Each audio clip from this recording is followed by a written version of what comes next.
She rolled into the restaurant in a red dress, the kind that turns every head in the room, her wheelchair moving like it belonged there.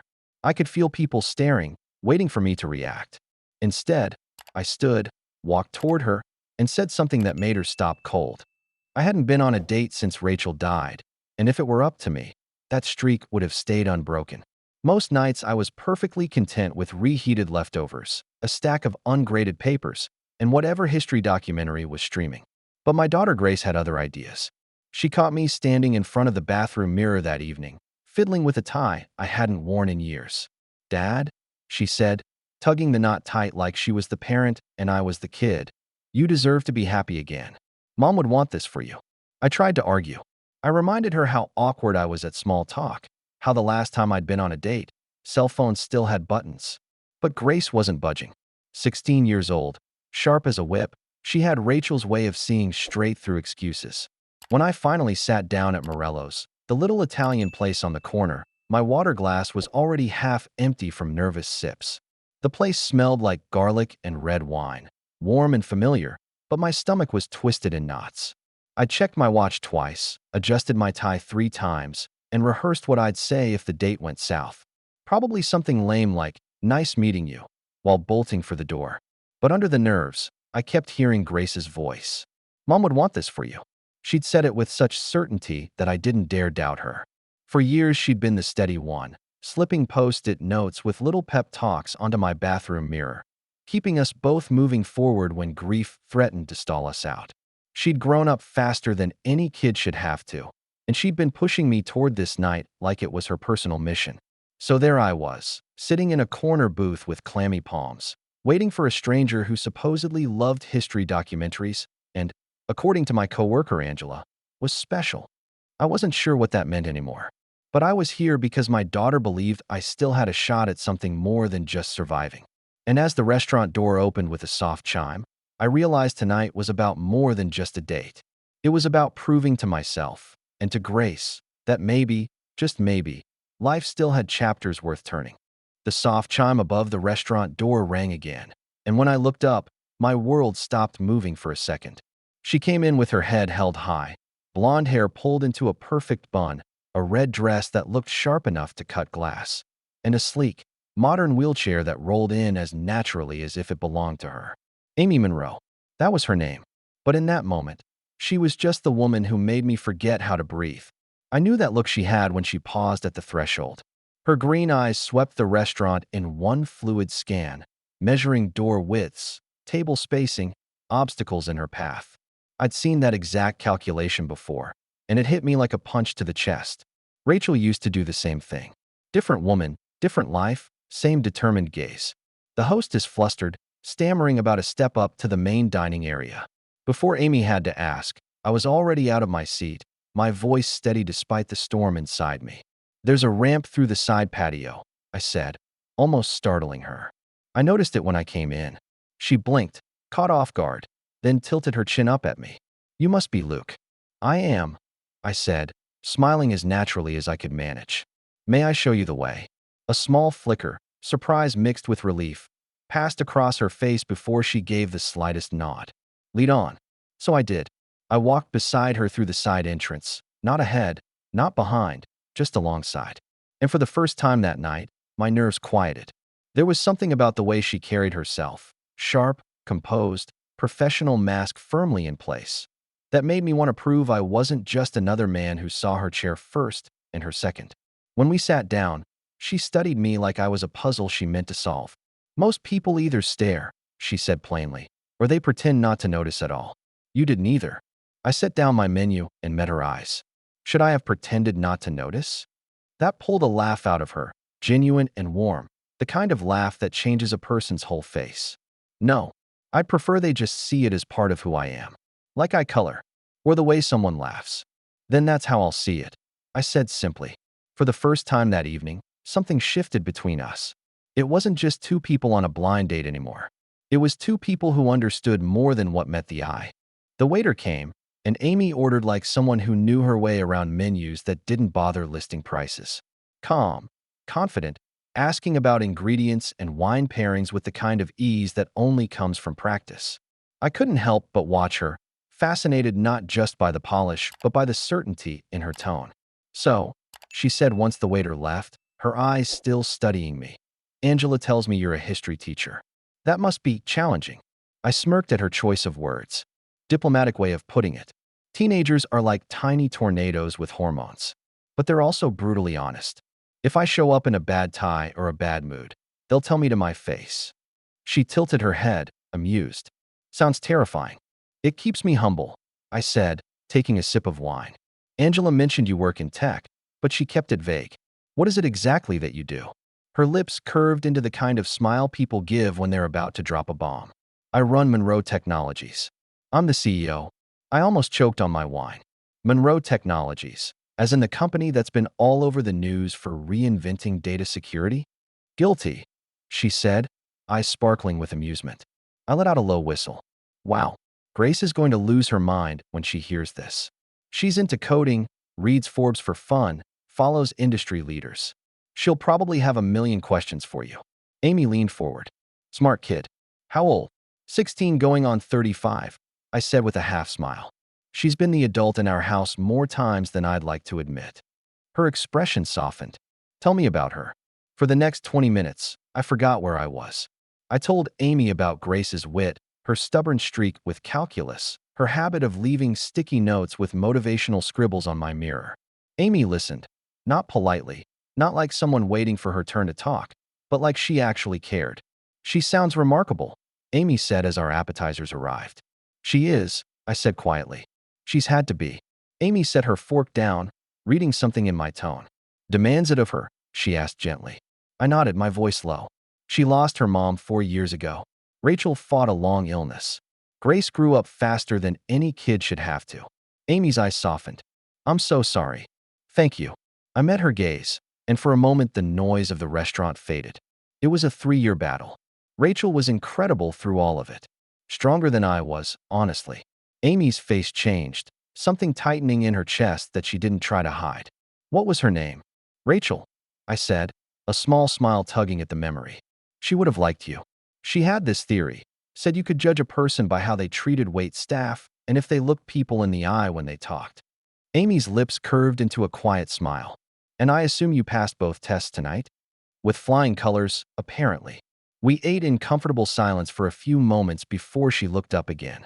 "Can I ask what happened?" "You don't have to answer if it's too much." I set my fork down, took a breath, and nodded. Rachel had a rare autoimmune disease. Started with joint pain, fatigue. At first we thought it was just stress. But within a year, she needed mobility aids. Within 2, she was in a wheelchair full-time. Amy froze, and I saw something click in her eyes.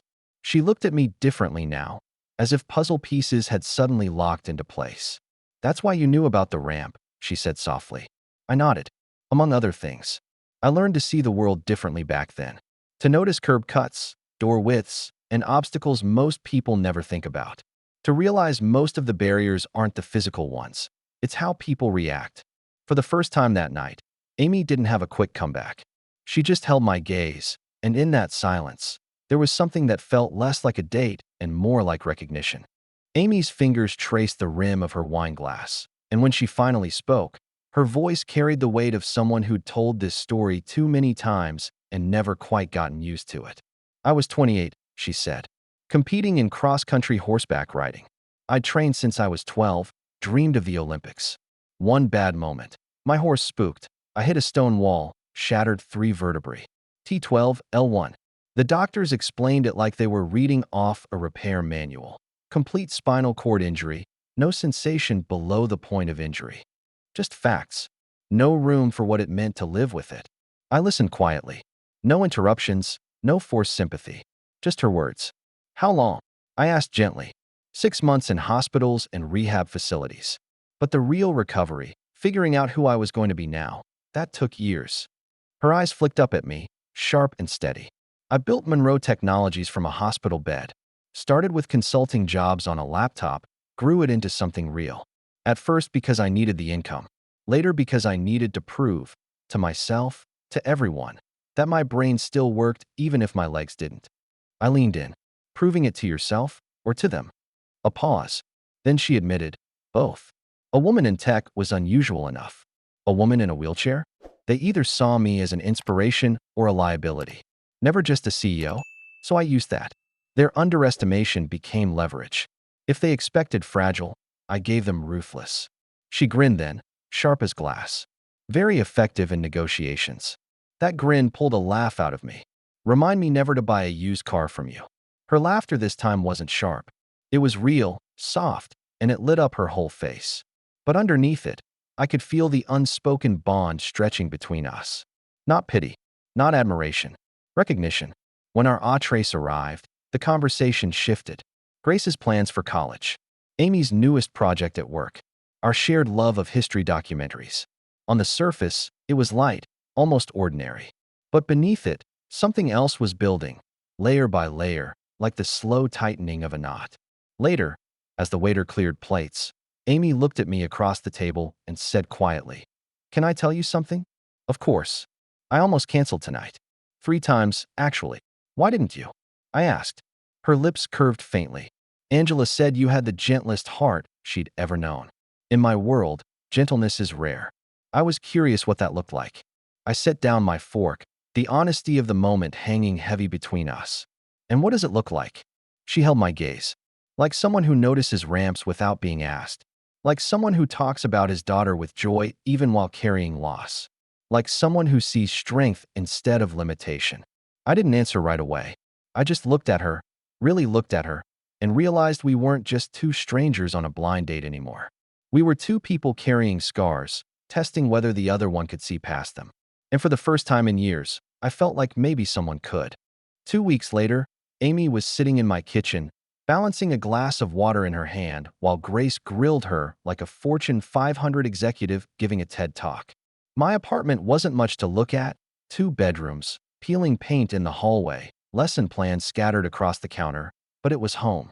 And there she was, Amy Monroe, the kind of woman who probably lived in glass condos overlooking the Chicago skyline, rolling casually into my little space like it belonged to her. Grace had her laptop open beside her plate of pasta.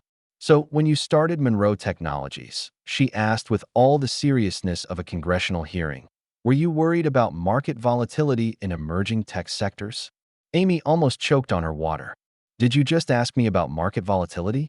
"Grace reads Forbes for fun," I explained, setting down a bowl of garlic bread. I've given up trying to understand her brain. "I like to be informed about potential career paths," Grace said with teenage dignity. "Amy's company has internship programs, you know." "Grace Elizabeth," I said, pointing a fork in her direction. "What did we talk about?" "What?"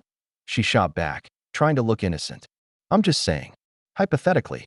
Amy smiled, not put off in the least. "Actually, we do have a mentorship program for high school students interested in STEM fields.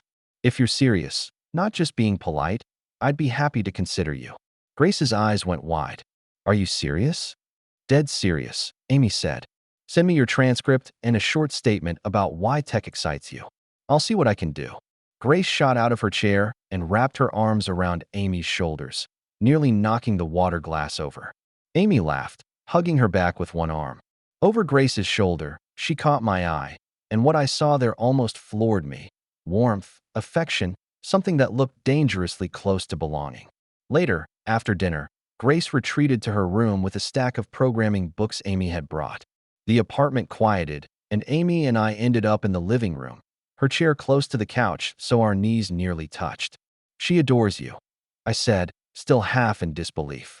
"The feeling's mutual," Amy replied softly. "She's incredible, Luke. Brilliant, kind, and so much like you." I shook my head. "She gets the brilliance from her mother." My voice caught before I added, "The kindness too, probably." Amy didn't argue. She just looked at me, steady and calm, as if she understood all the words I didn't say. That night, as she left, I realized something had shifted. It wasn't just about me testing the waters anymore. Amy had already stepped into our little world, and for the first time, it didn't feel temporary. It felt like the start of something bigger. It was late, Grace already asleep, when Amy and I sat in the living room with the lights low. My couch sagged in the middle, and her chair was pulled close enough that our knees almost brushed. Outside, the Chicago night hummed with traffic, but in that small bubble of quiet, it felt like the world had shrunk to just the 2 of us. Amy stared down at her hands, tracing a line along the rim of her glass before she finally spoke. "Can I tell you something?" "Always," I said. "I never wanted kids," she admitted, her voice even but low. "Before the accident, I was obsessed with training, competing. Afterward, it was my company. My lifestyle, my schedule. It never seemed like family fit into it. But tonight," she trailed off, eyes flicking toward the hallway where Grace had disappeared earlier. "Tonight, I started wondering what it would be like to be part of something like this." I felt something shift in my chest, heavier than any words I'd been carrying. "Amy," I said carefully, "you already are." Her eyes lifted to mine, startled. I leaned forward, elbows on my knees. "Rachel used to say some people come into your life like seasons. They teach you something and then move on. But others," I took a breath, "others come in like gravity. They don't just pass through, they change your entire orbit." Amy's lips parted, her expression caught between disbelief and something far more vulnerable. "Which am I?" I reached out and laced my fingers through hers, surprised at how natural it felt. Then I brought her hand to my lips and kissed her knuckles softly. "You've been pulling me into a new orbit since the moment you rolled through that restaurant door." She blinked fast, like she was buying herself time. Then she laughed, shaky but genuine. "That's not what I expected to hear on a Tuesday night in a two-bedroom apartment." "Neither is any of this," I said, squeezing her hand. "But maybe the best things aren't the ones we plan." And in that moment, I realized something I hadn't wanted to admit out loud. This wasn't just a second chance at love. It was the beginning of a whole new life. 3 months later, I walked into the apartment and found Grace at the kitchen table, her head buried in her arms. College rejection letters were spread across the wood like battlefield casualties. MIT, Stanford, Caltech. Big names, big dreams, all stamped with the same polite no. "I'm not good enough," she said when she finally looked up, her eyes red and wet. "If the best schools don't want me, then what's the point? I'll never get into a program that matters." Before I could answer, Amy rolled closer and settled beside her. Her voice was calm, steady, the same tone I'd heard her use in boardroom stories. "Grace, can I tell you something about rejection?" Grace sniffed, nodding. "Before I started Monroe Technologies, I pitched my business plan to 47 investors. 46 of them told me no. Too young, too inexperienced, too risky. One even said, 'Disabled entrepreneurs make nice inspiration stories, but they're not worth real money.'" Grace's eyes went wide. "They actually said that?" Amy nodded, word for word. "And you know what I did?" "What?" "I found investor number 47. And then I built a company so successful that those other 46 spent years regretting their decision." She smiled, just a hint of steel in it. "Sometimes rejection has nothing to do with your worth. It's about their vision, or their lack of it." Grace tried to argue, her voice breaking. "But what if I'm not good enough?" Amy leaned in, locking eyes with her. "Grace, you are one of the smartest people I know, and I spend my days in rooms with some of the brightest minds in tech. Those schools didn't reject you because you aren't enough. They rejected you because they had limited seats and impossible choices. That doesn't define your future." I stood in the doorway, watching my daughter soak in every word, and I swear I'd never loved Amy more than I did in that moment. She wasn't just mentoring Grace. She was steadying her, giving her something I couldn't always provide, proof that failure didn't have to be the end. Amy continued softly. "Some of the most innovative people I know started at state schools or community colleges. It's not where you start, it's what you do with the opportunities you get." Grace let out a shaky laugh. "You make it sound like rejection is just part of the process." "It is," Amy said firmly. "The trick is not letting it rewrite how you see yourself." For the first time that night, I saw Grace's shoulders ease. She wasn't fixed. College rejection stings too much for that. But Amy had given her a new way to carry it. And when I caught Amy's eye across the table, the look she gave me said it all. She's going to be fine. It was late spring, the kind of night Chicago only gives you as an apology for the winters. The air was soft, the sky clear enough to see a handful of stars, and Amy and I sat in the small garden behind my building. Grace had finally gone to bed, a little steadier after Amy's talk about rejection, and the quiet wrapped around us like a blanket. Amy was in her chair, close enough that our knees brushed when the breeze shifted. I leaned back on the bench, watching her in the glow of the old patio light, and something inside me finally settled. For months I'd been carrying words I hadn't dared say out loud. That night, They burned their way free. You were amazing with her tonight, I said. She's going to be fine, Amy replied, her voice sure in a way that made me believe it. Better than fine. That girl is going to change the world. I turned toward her, and before I could stop myself, it spilled out. I meant what I said weeks ago about gravity. Her eyes flicked up, curious. These months with you and Grace, it's the happiest I've been since before Rachel got sick. Maybe the happiest I've ever been, period. My throat tightened, but I forced the words through. Amy, I love you. I love your sharp mind and your terrible puns.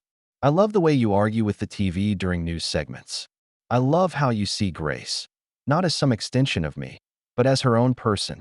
And I love how you make me want to be better than I am. Amy's eyes filled with tears, and her voice shook.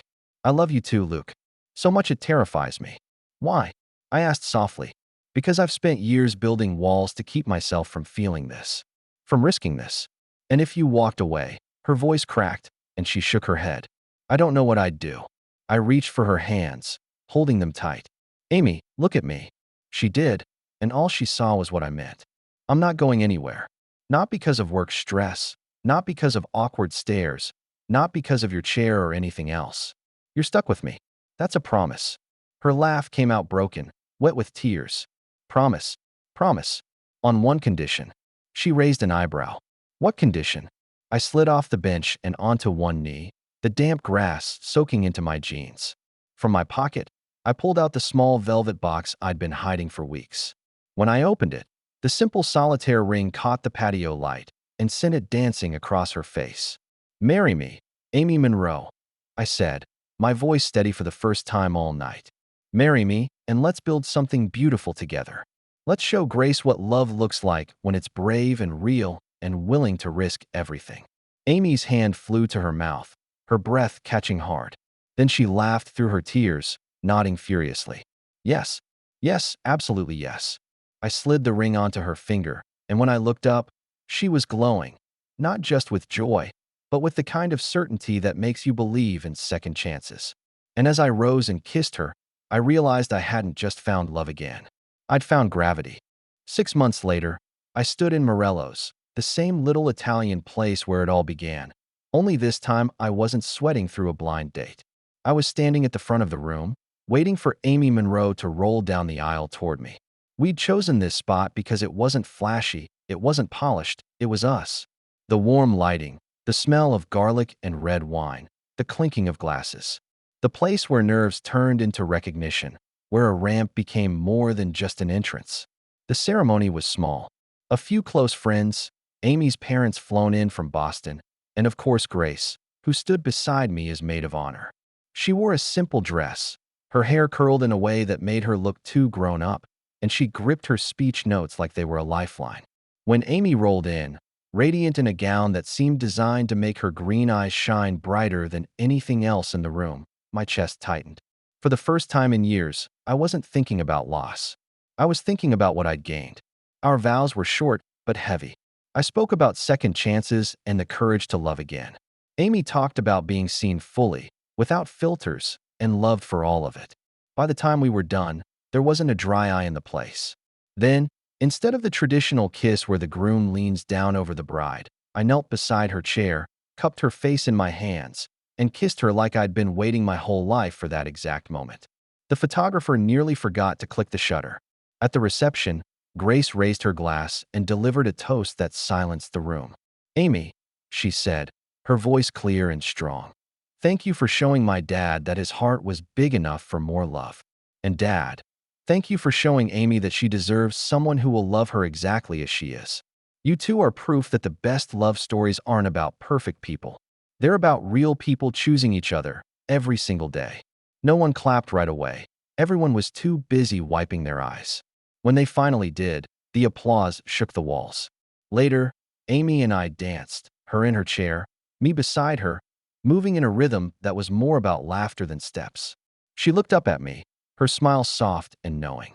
What are you thinking about? I asked, spinning her gently. Gravity, she said, her voice low.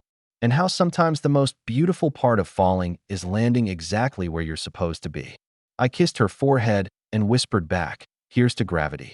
Here's to second chances. And here's to us.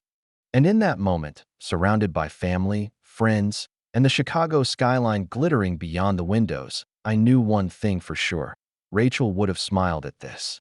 She would have seen Amy, seen the way Grace beamed, and whispered the same words I now carried in my heart. You're right where you belong.